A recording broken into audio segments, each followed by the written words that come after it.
Di sebuah desa kecil yang tampak tenang, berdiri sebuah balai desa tua yang menyimpan rahasia mengerikan. Selama puluhan tahun, banyak orang berebut jabatan di tempat itu. Namun tak ada yang tahu bahwa sebagian dari mereka mendapatkan kursi itu dengan cara yang tidak wajar. Sebuah perjanjian gelap, sebuah ritual yang melibatkan dukun, dan sebuah harga yang harus dibayar. Ketika seorang pemuda bernama Dika melakukan ritual demi mendapatkan pekerjaan di balai desa, ia tidak pernah menyangka bahwa keputusannya akan membangunkan sesuatu yang seharusnya tetap terkubur.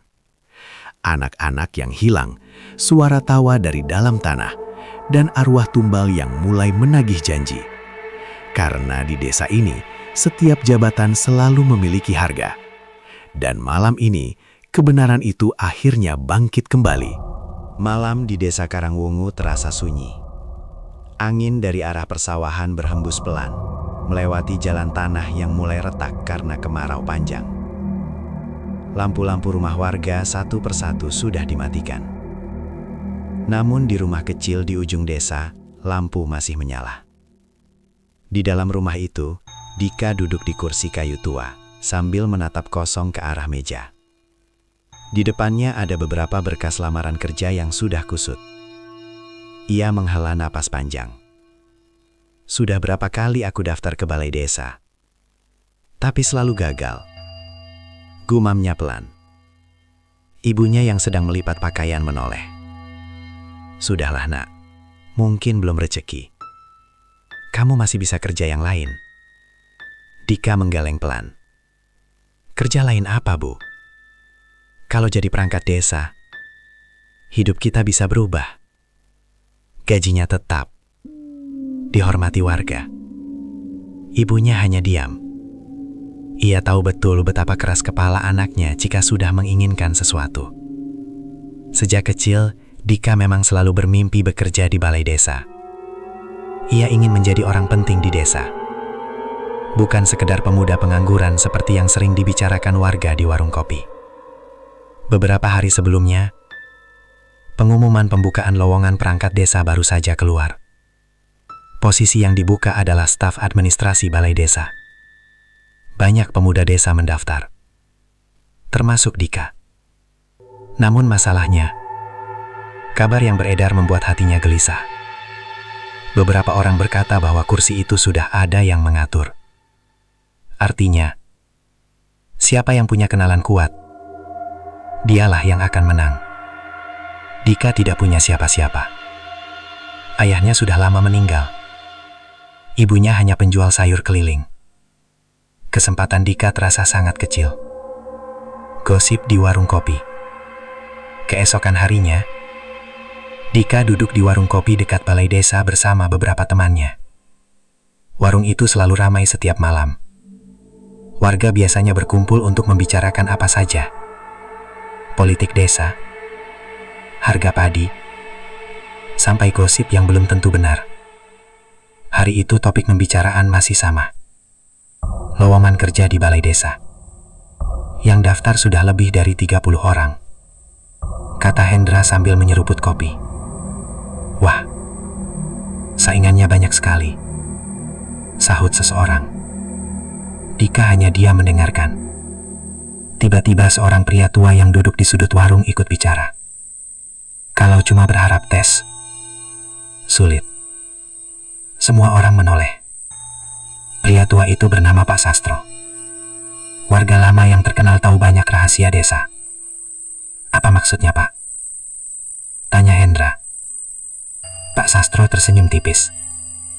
Kalau benar-benar ingin kursi itu, kadang ada cara lain. Suasana warung tiba-tiba menjadi hening. Cara apa? Tanya Dika tanpa sadar. Pak Sastro menatapnya lama. Ada orang yang bisa membantu. Siapa? Pak Sastro mencondongkan tubuhnya sedikit dan berkata dengan suara pelan. Dukun. Beberapa orang langsung tertawa. Ah, masa begitu, Pak? Kata seseorang. Namun Pak Sastro tidak tertawa. Wajahnya terlihat serius. Jangan salah, Banyak orang yang naik jabatan, bukan hanya karena kerja keras. Dika merasakan sesuatu bergetar di dalam hatinya. Di mana orang itu? Tanyanya pelan. Pak Sastro menatapnya tajam. Kamu benar-benar ingin tahu? Dika mengangguk. Pria tua itu kemudian berkata pelan. Di pinggir hutan bambu, di rumah tua dekat sungai. Namanya Mbah Wiryo. Rumah di pinggir hutan. Malam itu, Dika tidak bisa tidur. Kata-kata Pak Sastro terus terngiang di kepalanya. Kalau benar-benar ingin kursi itu, ia mencoba mengabaikannya. Namun semakin ia mencoba, semakin kuat rasa penasaran itu muncul. Akhirnya, sekitar pukul 11 malam, Dika mengambil jaketnya. Ia keluar rumah diam-diam. Ibunya sudah tidur. Langkah kakinya membawanya menuju jalan kecil yang mengarah ke hutan bambu di pinggir desa. Angin malam terasa dingin. Suara serangga terdengar di mana-mana. Setelah berjalan hampir 20 menit, Dika akhirnya melihat sebuah rumah kayu tua di dekat sungai kecil. Rumah itu tampak gelap. Namun ketika Dika mendekat, pintu rumah itu perlahan terbuka sendiri. Dika langsung berhenti. Jantungnya berdetak kencang. Dari dalam rumah terdengar suara berat. Masuk saja. Aku sudah menunggumu. Tubuh Dika langsung merinding. Ia belum mengatakan apa-apa. Tapi orang di dalam rumah itu sudah tahu kedatangannya. Dengan ragu-ragu, Dika melangkah masuk. Di dalam rumah itu hanya ada satu lampu minyak yang menyala redup. Di depan lampu itu duduk seorang pria tua dengan rambut putih panjang. Matanya tajam, seolah bisa melihat sampai ke dalam pikiran orang. Mbah Wiryo, tanya Dika pelan. Pria tua itu tersenyum. Ya, kamu datang karena jabatan di balai desa. Dika terdiam. Bagaimana orang ini bisa tahu? Banyak orang datang ke sini dengan keinginan yang sama. Lanjut Mbah Wiryo. Dan sebagian dari mereka berhasil. Dika menelan ludah. Benarkah? Mbah bisa membantu saya? Mbah Wiryo tidak langsung menjawab. Ia hanya menatap Dika lama sekali. Kemudian ia berkata pelan. Aku bisa membuatmu mendapatkan pekerjaan itu. Wajah Dika langsung berbinar. Tapi, nada suara Mbah Wiryo berubah lebih berat. Tidak ada yang gratis di dunia ini. Dika menatapnya gugup. Apa yang harus saya bayar? Mbah Wiryo tersenyum tipis. Harga yang harus kamu bayar. Belum sekarang. Lalu kapan? Ketika waktunya tiba. Dika merasa bingung. Maksud Mbah? Pria tua itu berdiri perlahan. Ia mengambil sebuah kantong kain kecil dari meja. Ambil ini. Dika menerimanya dengan tangan gemetar. Di dalam kantong itu ada benda kecil yang terasa keras. Tanamkan benda itu di halaman balai desa. Tepat sebelum hari tes. Lalu setelah itu, Mbah Wiryo menatapnya dengan senyum yang membuat bulu kuduk berdiri. Setelah itu, kursi itu akan menjadi milikmu. Dika menggenggam kantong itu erat-erat. Ia tidak tahu bahwa keputusan yang ia ambil malam itu akan membuka pintu bagi sesuatu yang jauh lebih gelap daripada yang pernah ia bayangkan.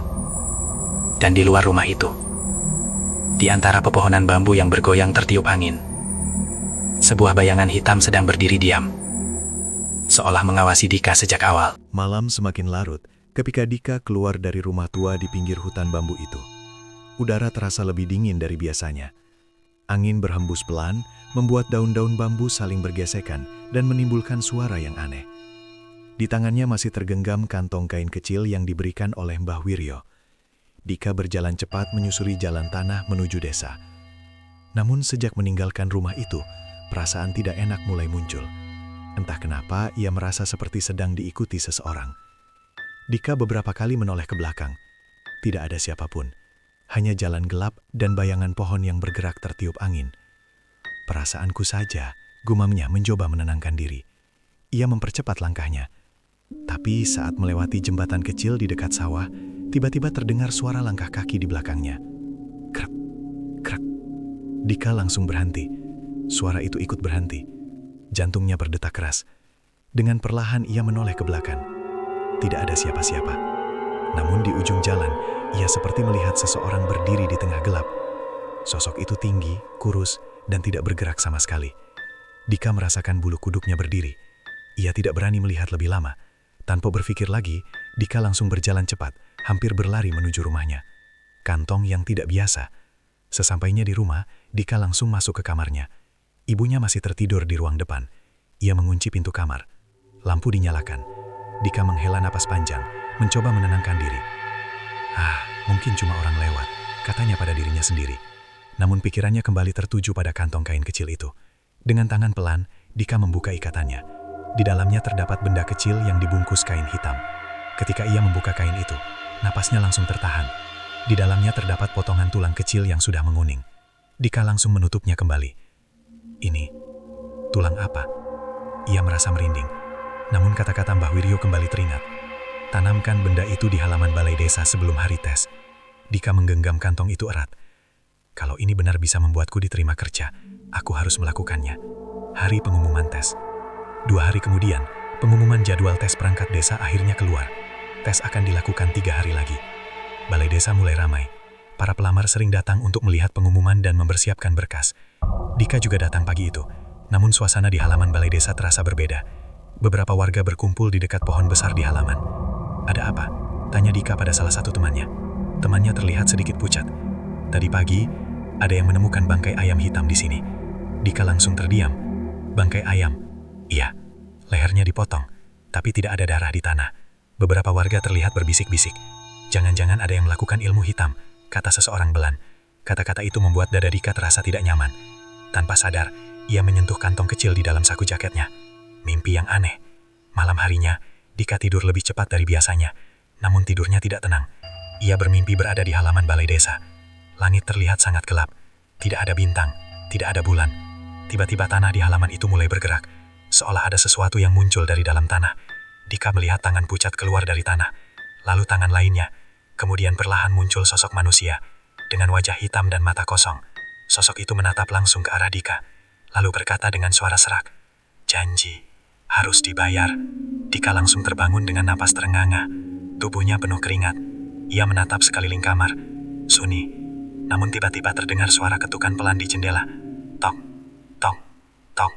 Dika menoleh perlahan. Tirai jendela bergerak pelan tertiup angin. Ia mencoba mengabaikannya. Mungkin ranting pohon, pikirnya. Namun suara itu terdengar lagi. Tok, tok, tok. Kali ini lebih keras. Dengan rasa takut, Dika bangkit dari tempat tidur dan mendekati jendela. Tangannya gemetar ketika membuka tirai. Tidak ada siapa-siapa. Hanya halaman rumah yang gelap. Namun ketika Dika hendak menutup tirai kembali, ia melihat sesuatu di tanah dekat jendela. Ada bekas jejak kaki kecil. Seperti jejak kaki anak-anak. Padahal di rumah itu tidak ada anak kecil. Malam ritual. Hari yang ditunggu akhirnya tiba. Malam sebelum tes. Dika berdiri di dekat pagar balai desa. Waktu sudah menunjukkan hampir tengah malam. Seluruh desa sudah sepi. Ia memastikan tidak ada orang yang melihatnya. Dengan cepat ia masuk ke halaman balai desa. Lampu jalan membuat bayangan pohon terlihat panjang dan menyeramkan. Dika berjalan menuju pohon besar di tengah halaman. Tangannya gemetar saat menggali tanah menggunakan kayu kecil. Lubang kecil mulai terbentuk. Dika mengeluarkan kantong kain dari sakunya. Ia membuka kantong itu sekali lagi. Potongan tulang kecil itu terlihat pucat di bawah cahaya lampu jalan. Jantung Dika berdetak sangat kencang. Ini demi masa depanku, bisiknya. Ia menaruh tulang itu ke dalam lubang, lalu menutupnya kembali dengan tanah. Saat Dika berdiri, tiba-tiba angin bertiup sangat kencang. Lampu jalan berkedip-kedip. Daun pohon bergoyang keras. Suara aneh terdengar dari arah balai desa. Krik. Seperti suara pintu kayu yang dibuka perlahan. Dika menoleh ke arah kantor desa. Pintu balai desa yang tadi tertutup, sekarang terbuka sedikit. Padahal tidak ada siapapun di sana. Dika menelan ludah. Namun sebelum ia sempat pergi, dari dalam balai desa terdengar suara tawa kecil seorang anak. Suara itu membuat tubuh Dika membeku. Perlahan, dari dalam pintu yang gelap itu, muncul bayangan kecil. Sosok anak kecil berdiri di sana. Namun wajahnya tidak memiliki mata. Hanya lubang hitam yang kosong. Anak itu menatap Dika, lalu menunjuk ke arah tanah tempat tulang tulang itu dikubur dan berkata dengan suara pelan, "Sekarang, kamu sudah terikat." Tubuh Dika terasa kaku. Ia berdiri di halaman balai desa dengan napas yang mulai tidak teratur. Di depannya, sosok anak kecil tanpa mata itu masih berdiri di ambang pintu balai desa. Lampu jalan berkedip-kedip. Angin malam berhembus makin kencang.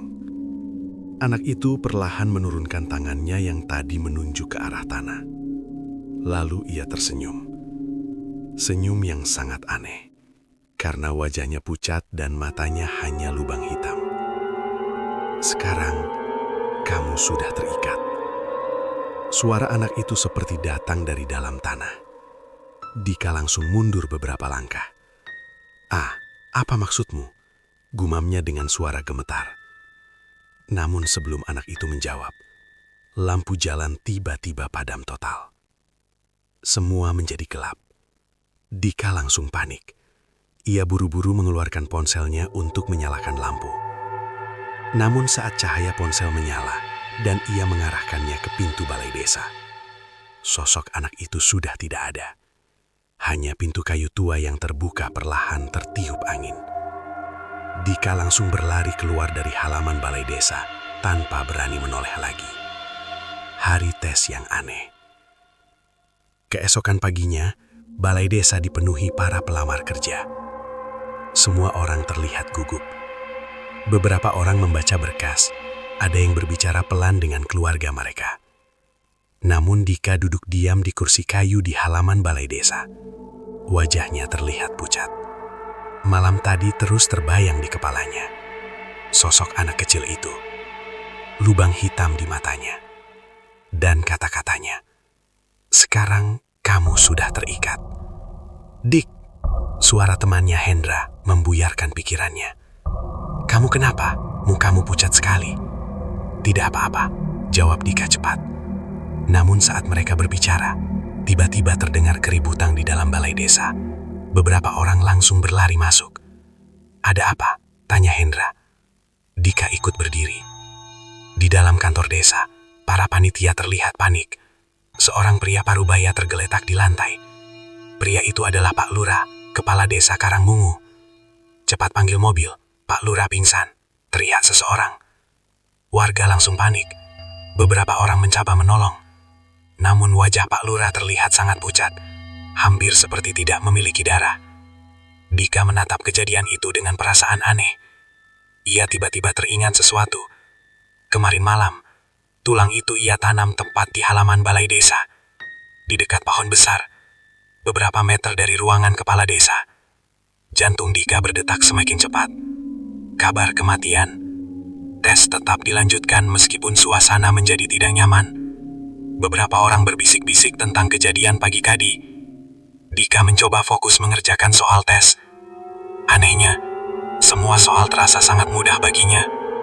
Seolah ia sudah tahu jawabannya sejak awal. Padahal biasanya ia selalu kesulitan dengan soal administrasi. Tes berlangsung selama 2 jam. Setelah selesai, para peserta diminta pulang dan menunggu pengumuman beberapa hari lagi. Namun ketika Dika keluar dari balai desa, ia melihat kerumunan orang di depan rumah Pak Lurah. Beberapa ibu terlihat menangis. Dada Dika tiba-tiba terasa sesak. Ia mendekati kerumunan itu. "Pak, ada apa?"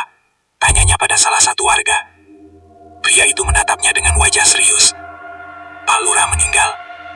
Kata-kata itu seperti petir di siang bolong. "Meninggal?" Dika hampir tidak percaya. "Iya," katanya, "kena serangan jantung setelah dibawa ke rumah sakit." Dika merasa dunia seperti berputar. Ia teringat sesuatu yang membuat bulu kuduknya berdiri. Malam tadi, anak kecil itu muncul setelah tulang itu ditanam. Dan sekarang, kepala desa meninggal. Tidak mungkin. Gumam Dika pelan. Namun jauh di dalam hatinya, ia mulai merasa bahwa semua ini bukan kebetulan. Mimpi yang lebih buruk. Malam itu, Dika kembali bermimpi. Namun kali ini mimpinya jauh lebih mengerikan. Ia melihat dirinya duduk di kursi kantor di balai desa. Di depannya ada meja kerja yang penuh berkas. Semua orang memanggilnya, "Pak Dika, Pak Dika." Ia terlihat mengenakan seragam perangkat desa. Namun tiba-tiba lantai kantor mulai berubah. Tanahnya menjadi basah, seperti lumpur. Lalu dari bawah meja, muncul tangan-tangan pucat yang meraih kakinya. Dika mencoba berdiri, namun kakinya tidak bisa bergerak. Tangan-tangan itu semakin banyak. Kemudian dari balik meja, muncul sosok anak kecil yang sama seperti kemarin malam. Tanpa mata, dengan senyum aneh. Pekerjaan ini harus dibayar. Lalu anak itu menunjuk ke arah pintu kantor. Ketika Dika menoleh, ia melihat sesuatu yang membuat darahnya terasa dingin. Di depan pintu berdiri puluhan bayangan orang. Wajah mereka pucat. Tubuh mereka kurus seperti mayat. Dan semua mata mereka menatap langsung ke arah Dika. Anak kecil itu tertawa pelan. Setiap jabatan selalu ada harganya. Pengumuman yang mengejutkan. 2 hari kemudian, pengumuman hasil tes akhirnya keluar. Pagi itu balai desa kembali ramai. Para pelamar berkumpul di papan pengumuman. Dika berdiri di tengah kerumunan dengan perasaan campur aduk. Tangannya sedikit gemetar. Ketika panitia menempelkan kertas pengumuman, semua orang langsung berebut melihat siapa yang diterima. Cepat baca. Dika mencoba melihat nama-nama yang tertulis di sana. Matanya bergerak cepat mencari. Dan ketika ia melihat nama di posisi pertama, napasnya langsung terhenti. Dika Pratama. Namanya berada di urutan paling atas. Ia diterima sebagai staf administrasi balai desa. Teman-temannya langsung berseru, "Dik, kamu lolos." Wah, selamat. Namun Dika tidak merasa senang. Tubuhnya justru terasa dingin. Karena saat ia menatap kertas pengumuman itu lebih lama, ia melihat sesuatu yang membuatnya hampir jatuh. Di bawah namanya, ada bekas tulisan samar seperti bekas tinta lama. Tulisan itu hampir tidak terlihat, namun perlahan seperti muncul dengan sendirinya. Tulisan itu berbunyi, "Tumbal pertama telah dibayar." Dan pada saat yang sama, dari arah halaman balai desa, terdengar suara tawa anak kecil yang sangat pelan. Pagi di Balai Desa Karangwungu biasanya ramai oleh warga yang mengurus surat atau sekedar berbincang di halaman. Namun pagi itu, suasananya terasa berbeda. Udara terasa berat. Langit terlihat mendung, walaupun matahari sudah tinggi. Di papan pengumuman masih tertempel hasil tes perangkat desa. Beberapa orang masih berdiri di depannya, membaca nama-nama yang lolos. Di antara mereka, Dika berdiri diam. Namanya memang berada di urutan pertama. Ia resmi diterima bekerja di balai desa. Seharusnya, itu menjadi hari paling bahagia dalam hidupnya. Namun yang ia rasakan justru ketakutan yang aneh, karena ia masih mengingat tulisan yang muncul di bawah namanya. Tumbal pertama telah dibayar. Dika menelan ludah. "Dik, selamat ya," kata Hendra sambil menepuk bahunya. Beberapa teman lain ikut tersenyum. "Sekarang kamu jadi orang balai desa." Dika mencoba tersenyum. "Iya, terima kasih." Namun di dalam hatinya, perasaan tidak nyaman terus mengganggu. Ia merasa seolah ada seseorang yang sedang mengawasinya. Dika perlahan menoleh ke halaman balai desa. Di dekat pohon besar tempat ia menanam tulang itu, ia melihat sesuatu. Seorang anak kecil berdiri di sana. Tubuhnya kurus, pakaiannya kotor, dan wajahnya tidak memiliki mata. Hanya 2 lubang hitam yang gelap. Anak itu menatap Dika, lalu perlahan tersenyum. Dika langsung menoleh kembali ke papan pengumuman. Tubuhnya terasa dingin. Ketika ia menoleh lagi ke arah pohon, anak itu sudah menghilang. Hari pertama kerja. Beberapa hari kemudian, Dika resmi mulai bekerja di balai desa. Meja kerjanya berada di dekat jendela ruang administrasi. Ruangan itu dipenuhi lemari arsip tua dan tumpukan berkas yang sudah menguning. Rekan kerjanya hanya 2 orang, Pak Rudi, perangkat desa yang sudah bekerja lebih dari 10 tahun, dan Bu Lilis, pegawai administrasi yang terkenal ramah. Kalau ada berkas yang bingung, tanya saja, kata Bu Lilis sambil tersenyum. Dika mengangguk. Namun sejak pagi, ia merasa suasana kantor itu aneh. Kadang ia seperti mendengar suara langkah kaki kecil di lorong belakang kantor. Padahal ketika diperiksa, tidak ada siapapun. Saat siang hari, Dika sedang menulis laporan ketika tiba-tiba terdengar suara anak kecil tertawa. Hihihi. Dika langsung menoleh. Pak Rudi, Bapak dengar suara itu? Pak Rudi mengangkat kepala dari meja. Suara apa? Suara anak kecil. Pak Rudi terlihat bingung. Tidak ada anak kecil di sini. Dika menelan ludah. Ia mulai menyadari bahwa mungkin hanya dia yang bisa mendengar suara itu. Anak yang kerasukan. Sore harinya, tiba-tiba balai desa menjadi ramai. Beberapa warga datang sambil membawa seorang anak laki-laki yang terlihat seperti kesakitan. Anak itu berteriak dan menangis. "Tolong Pak, anak saya kerasukan!" teriak seorang ibu panik. Pak Rudi langsung berdiri. "Bawa ke dalam dulu." Anak itu dibaringkan di kursi panjang di ruang tamu balai desa. Tubuhnya kejang-kejang, matanya terbalik ke atas. Bu Lilis terlihat ketakutan. "Kenapa anak ini?" Ibunya menangis. Sejak tadi siang dia tiba-tiba berubah, bilang ada yang memanggilnya dari balai desa. Dika merasakan jantungnya berdetak lebih cepat. Anak itu tiba-tiba berhenti bergerak. Perlahan kepalanya menoleh ke arah Dika.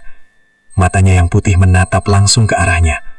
Lalu dengan suara serak yang bukan suara anak kecil, anak itu berkata, "Janji, harus dibayar." Tubuh Dika langsung kaku. Anak itu kemudian tertawa kecil. Hihihi, dia sudah datang. Ibu anak itu menangis. "Siapa yang datang?" Anak itu mengangkat tangannya dan menunjuk langsung ke arah Dika. "Dia." Ruangan langsung hening. Semua orang menoleh ke arah Dika. Wajah Dika langsung pucat. Aku. Namun tiba-tiba tubuh anak itu kembali kejang-kejang. Beberapa detik kemudian ia pingsan. Ketika sadar, anak itu terlihat bingung. "Bu, kita di mana?" Ia tidak ingat apapun. Namun bagi Dika, kata-kata anak itu terus terngiang di kepalanya. Malam yang tidak tenang.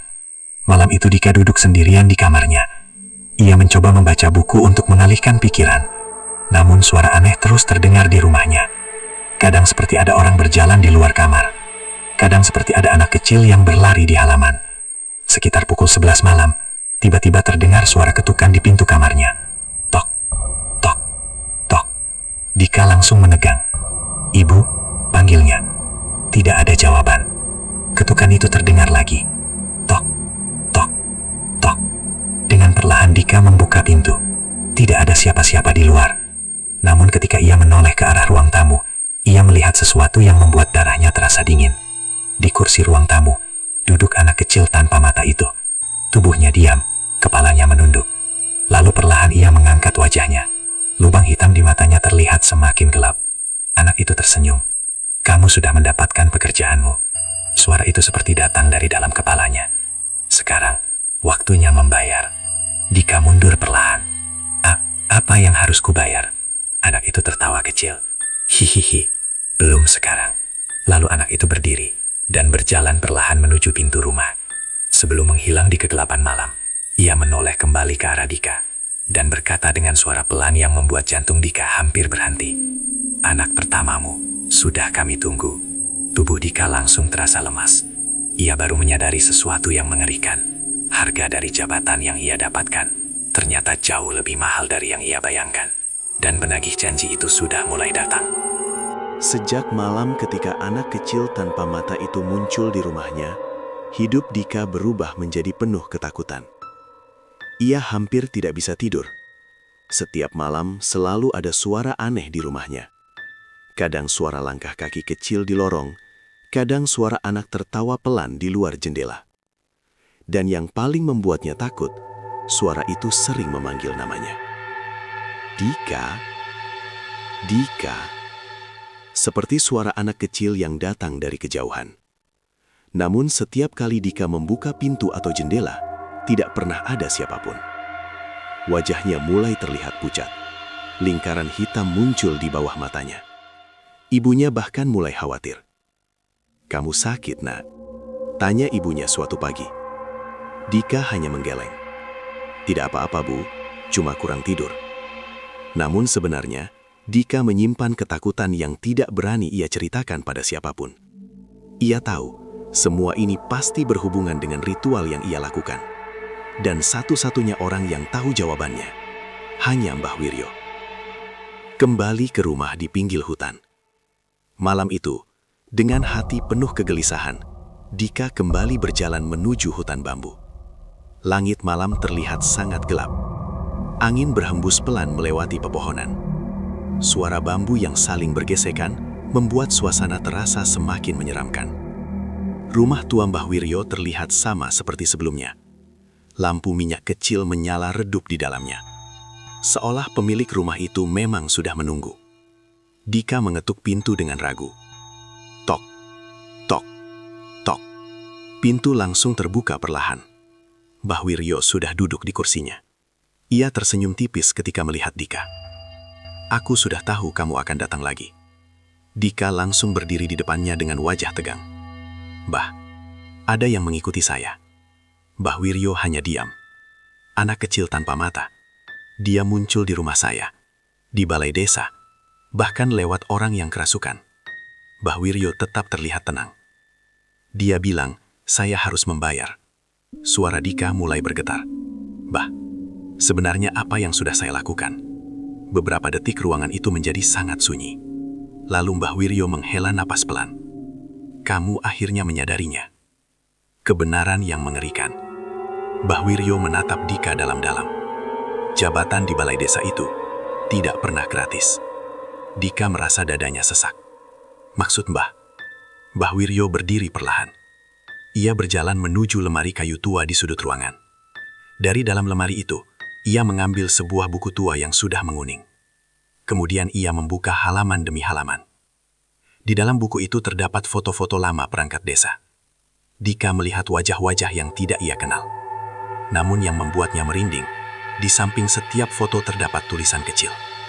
Tulisan itu mencatat tahun menjabat dan tahun kematian anak mereka. Ini apa? Tanya Dika dengan suara lemah. Mbah Wiryo menatapnya. Semua orang yang mendapatkan jabatan melalui ritual harus memberikan tumbal. Tumbal. Anak pertama mereka. Tubuh Dika langsung terasa dingin. Tidak. Itu tidak mungkin. Namun Mbah Wiryo melanjutkan dengan suara tenang. Roh yang kamu lihat itu adalah penjaga perjanjian. Roh anak kecil yang dulu menjadi tumbal pertama dalam ritual ini. Dika mulai gemetar. Sudah puluhan tahun ritual ini dilakukan. Setiap orang yang ingin mendapatkan jabatan penting di desa, datang kepadaku. Dika menatap Mbah Wiryo dengan mata tidak percaya. Berarti, semua perangkat desa, sebagian dari mereka, jawab Mbah Wiryo. Suasana ruangan terasa semakin dingin. Rahasia desa yang terkubur. Mbah Wiryo kemudian membuka halaman lain dari buku itu. Di sana terdapat foto balai desa yang sangat tua. Namun yang membuat Dika terkejut. Di depan balai desa itu terlihat lubang besar di tanah. Dulu, sebelum balai desa dibangun, tempat itu adalah lokasi ritual. Dika merasakan bulu kuduknya berdiri. Anak kecil pertama yang menjadi tumbal, dikubur di sana. Maka roh itu tetap berada di halaman balai desa. Mbah Wiryo menatap Dika dengan tatapan serius. Setiap orang yang melakukan perjanjian, rohnya akan ditandai. Dan ketika waktunya tiba, ia akan datang menagih. Dika hampir tidak bisa berdiri. Berarti, saya benar-benar sudah terikat.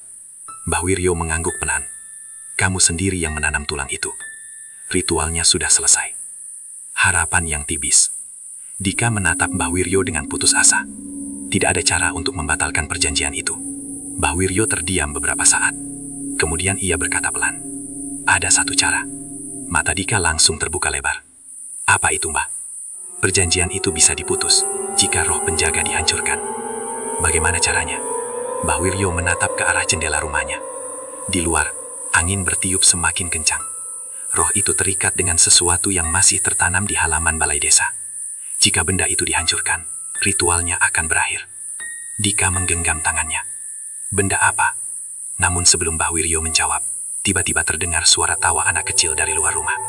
Hehe. Dika langsung menoleh ke arah pintu. Suara itu semakin dekat. Hehe. Mbah Wiryo langsung terlihat tegang. Dia sudah tahu. Siapa? Tanya Dika Manik, benagih janji itu. Lampu minyak di ruangan tiba-tiba padam sendiri. Ruangan langsung menjadi gelap. Di luar rumah, terdengar suara langkah kaki kecil berjalan di teras. Tok, tok, tok. Kemudian suara anak kecil itu terdengar sangat dekat dengan pintu. Dan dengan suara pelan yang menyeramkan, ia berkata, "Rahasia, tidak boleh dibocorkan." Pintu rumah tiba-tiba terbuka keras, dan di ambang pintu itu berdiri anak kecil tanpa mata itu. Namun kali ini ia tidak sendirian. Di belakangnya berdiri banyak bayangan anak-anak lain yang wajahnya sama pucatnya. Mbah Wiryo berbisik dengan suara gemetar, "Dika, kita sudah terlambat." Angin malam tiba-tiba bertiup sangat kencang di sekitar rumah tua Mbah Wiryo. Pintu yang terbuka tadi masih berderit pelan tertiup angin. Di ambang pintu berdiri anak kecil tanpa mata itu. Tubuhnya kurus, kulitnya pucat seperti mayat. Dan di belakangnya, berdiri bayangan anak-anak lain yang wajahnya sama menyeramkannya. Ruangan menjadi sangat dingin. Dika merasa napasnya sesak. Ia mundur perlahan. Apa yang mereka inginkan? Bisiknya dengan suara gemetar. Mbah Wiryo tidak langsung menjawab. Wajahnya terlihat tegang. Janji sudah dibuat, katanya pelan. Dan para penjaga datang menagih. Anak kecil tanpa mata itu tersenyum lebar. Senyum yang membuat tubuh Dika merinding. Rahasia, tidak boleh dibocorkan. Suaranya terdengar seperti datang dari banyak arah sekaligus. Anak-anak di belakangnya mulai bergerak perlahan. Mereka melangkah masuk ke dalam rumah. Langkah kaki kecil mereka terdengar pelan tapi jelas di lantai kayu. Tok, tok, tok. Dika merasa lututnya hampir tidak kuat berdiri.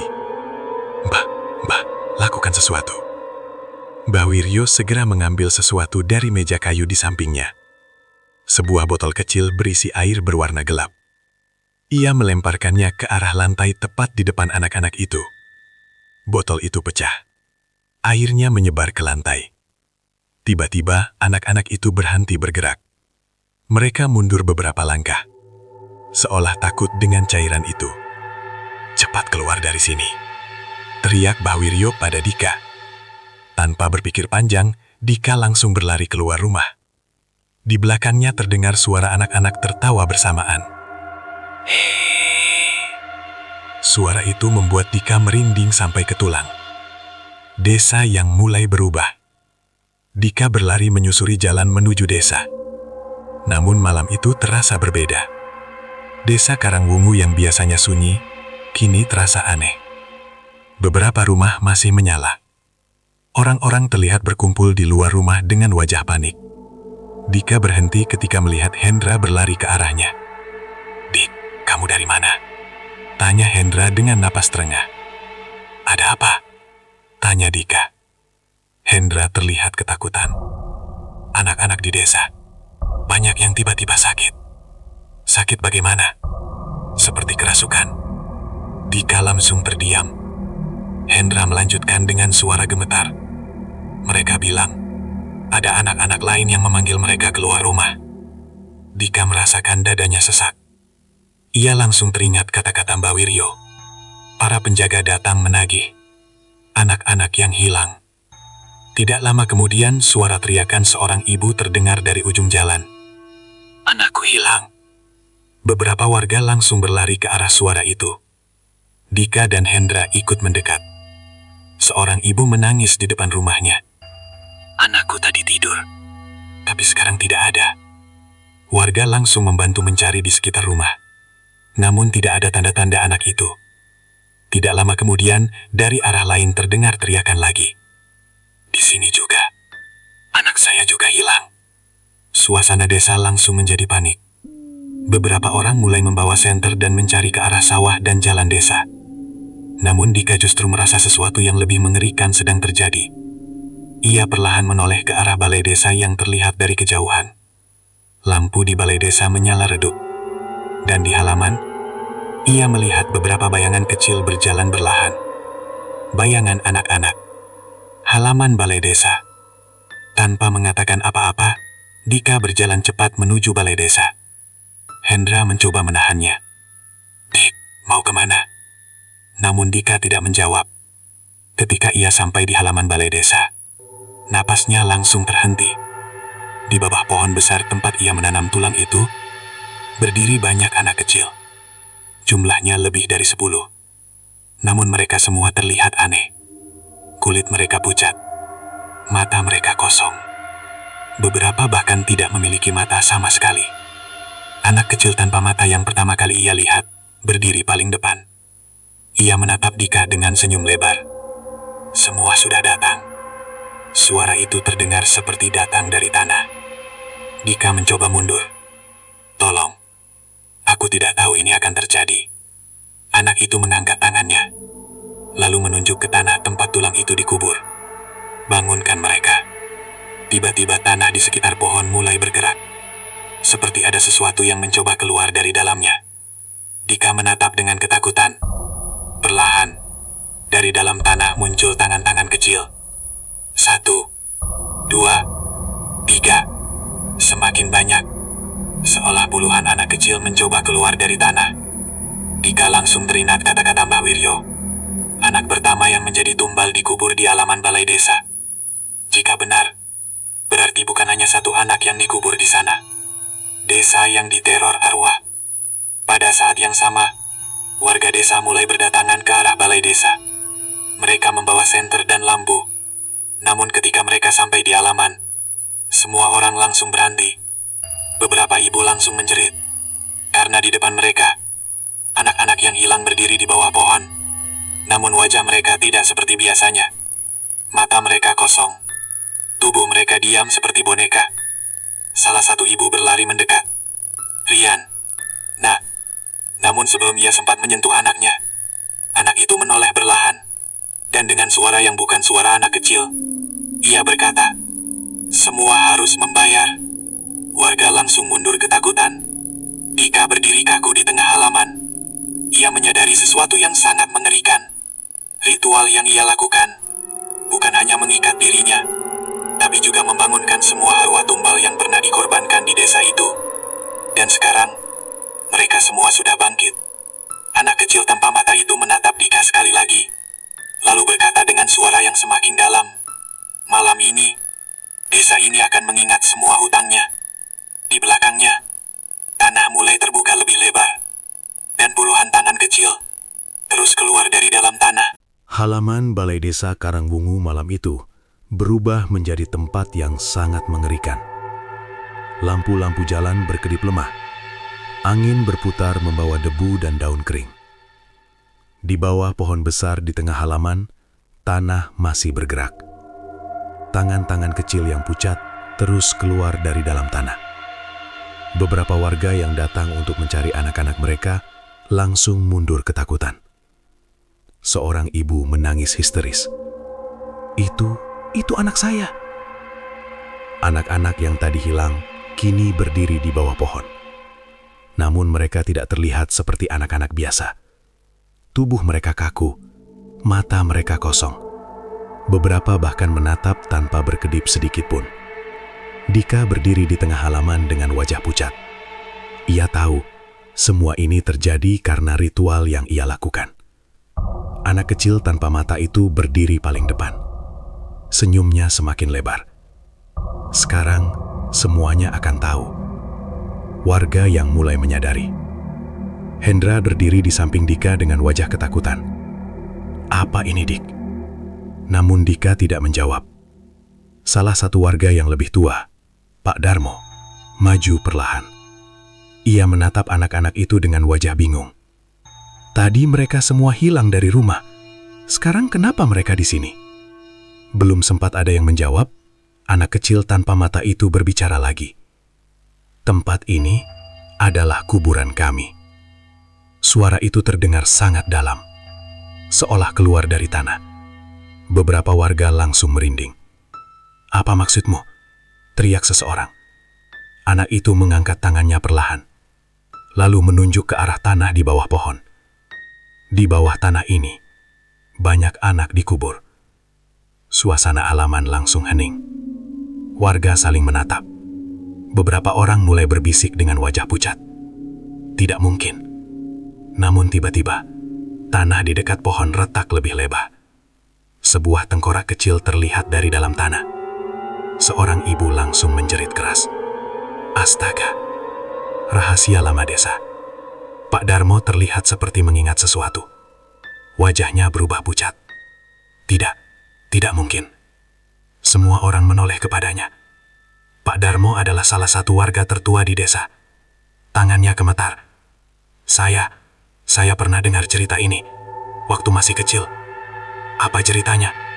Tanya Hendra cepat. Pak Darmo menelan ludah. Dulu, sebelum balai desa dibangun, tempat ini adalah tempat ritual. Warga langsung gempar. Apa ritual, Dik? Pak Darmo menunjuk ke tanah di bawah pohon.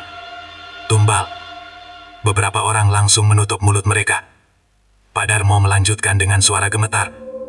Konon, dulu para pejabat desa melakukan perjanjian dengan dukun. Untuk mendapatkan kekuasaan, mereka harus memberikan tumbal. Tumbalnya, anak kecil. Tangisan beberapa ibu langsung pecah.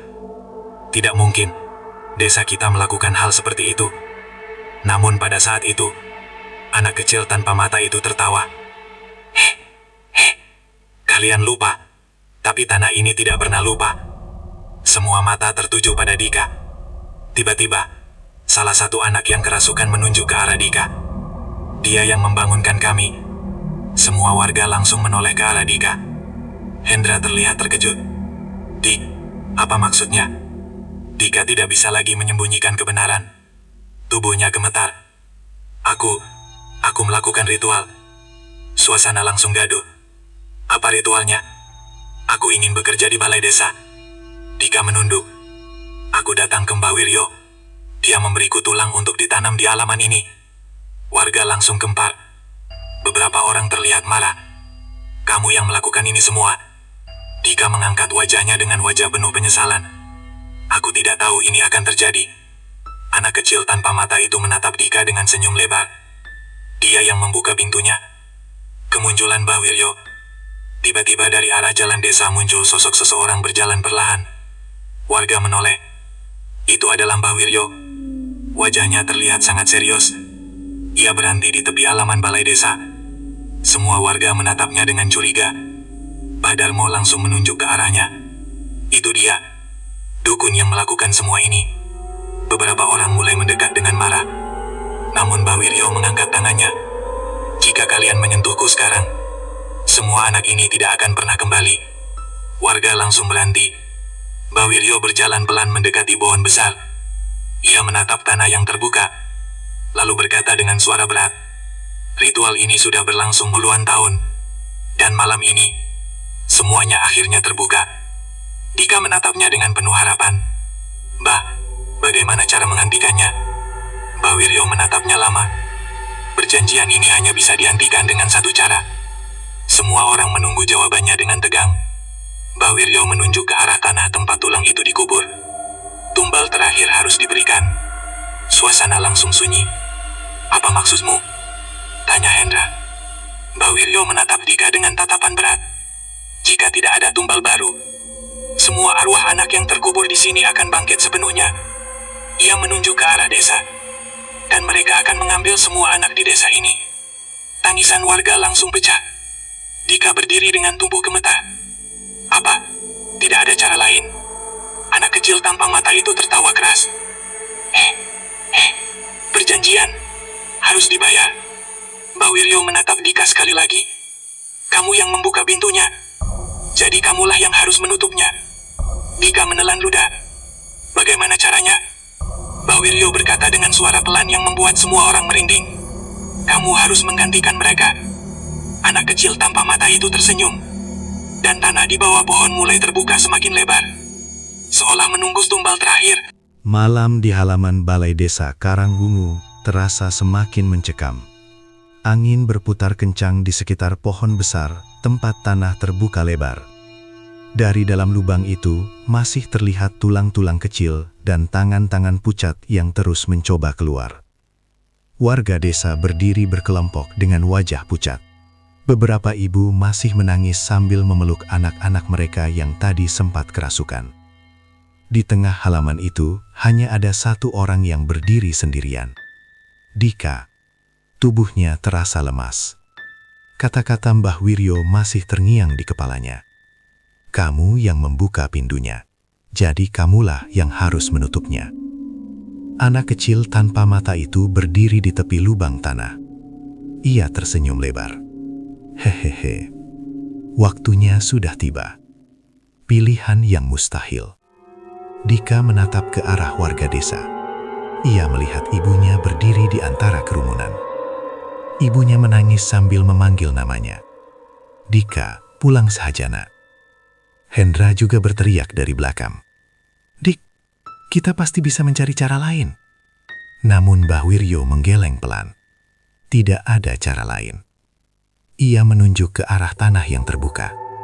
Roh-roh itu sudah bangun. Jika tidak ada pengganti, mereka akan mengambil semua anak di desa ini. Warga mulai panik. Beberapa ibu langsung memeluk anak mereka lebih erat. Anak kecil tanpa mata itu menatap Dika. Lubang hitam di wajahnya terlihat semakin gelap. Kamu sudah menerima hadiahmu. Malam di halaman balai desa Karangwungu terasa semakin mencekam. Angin berputar kencang di sekitar pohon besar, tempat tanah terbuka lebar. Dari dalam lubang itu, masih terlihat tulang-tulang kecil dan tangan-tangan pucat yang terus mencoba keluar. Warga desa berdiri berkelompok dengan wajah pucat. Beberapa ibu masih menangis sambil memeluk anak-anak mereka yang tadi sempat kerasukan. Di tengah halaman itu, hanya ada satu orang yang berdiri sendirian. Dika. Tubuhnya terasa lemas. Kata-kata Mbah Wiryo masih terngiang di kepalanya. Kamu yang membuka pintunya, jadi kamulah yang harus menutupnya. Anak kecil tanpa mata itu berdiri di tepi lubang tanah. Ia tersenyum lebar. Hehehe. Waktunya sudah tiba. Pilihan yang mustahil. Dika menatap ke arah warga desa. Ia melihat ibunya berdiri di antara kerumunan. Ibunya menangis sambil memanggil namanya. Dika, pulang saja nak. Hendra juga berteriak dari belakang. Dik, kita pasti bisa mencari cara lain. Namun Mbah Wiryo menggeleng pelan. Tidak ada cara lain.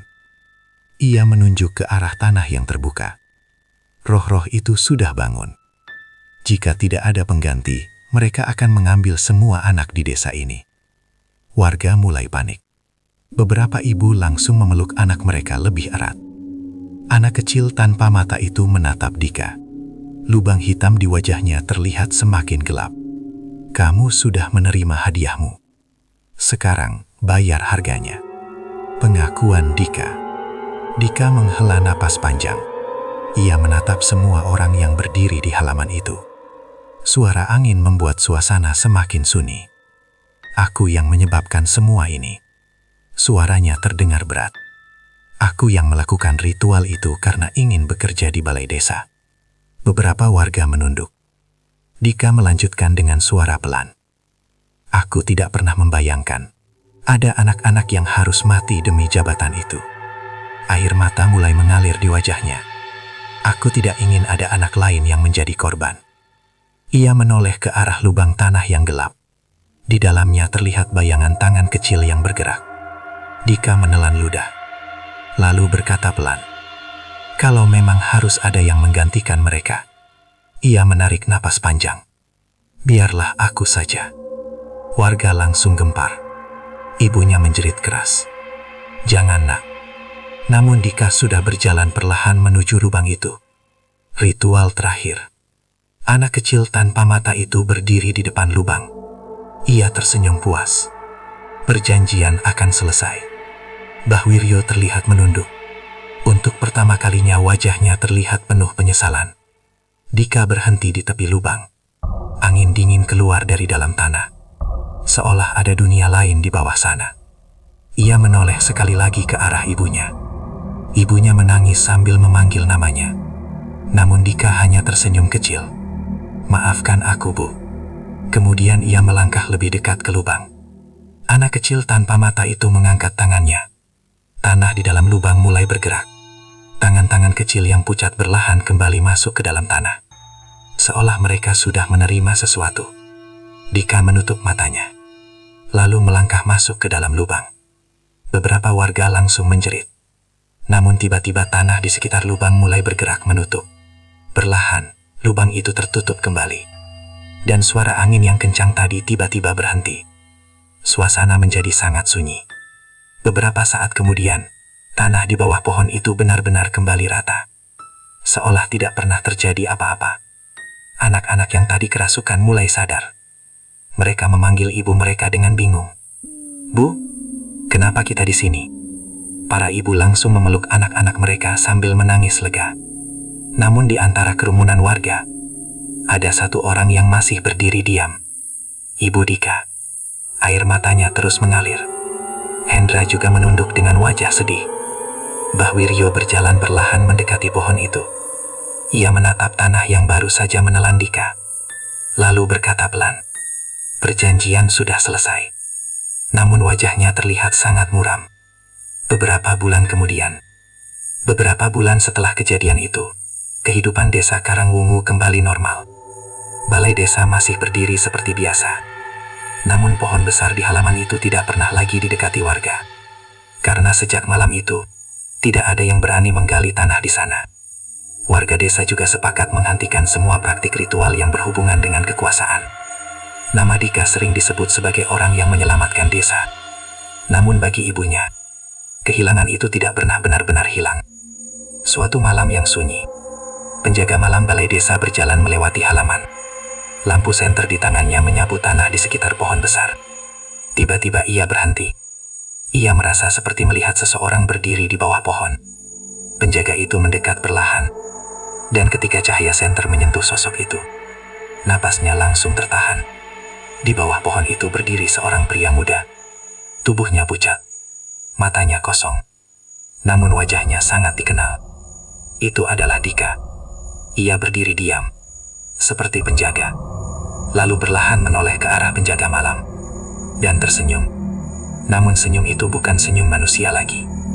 Dari balik pohon, terdengar suara anak-anak tertawa pelan. Hehehe. Dan dari dalam tanah, perlahan muncul tangan kecil yang baru. Seolah ritual itu tidak pernah benar-benar berakhir.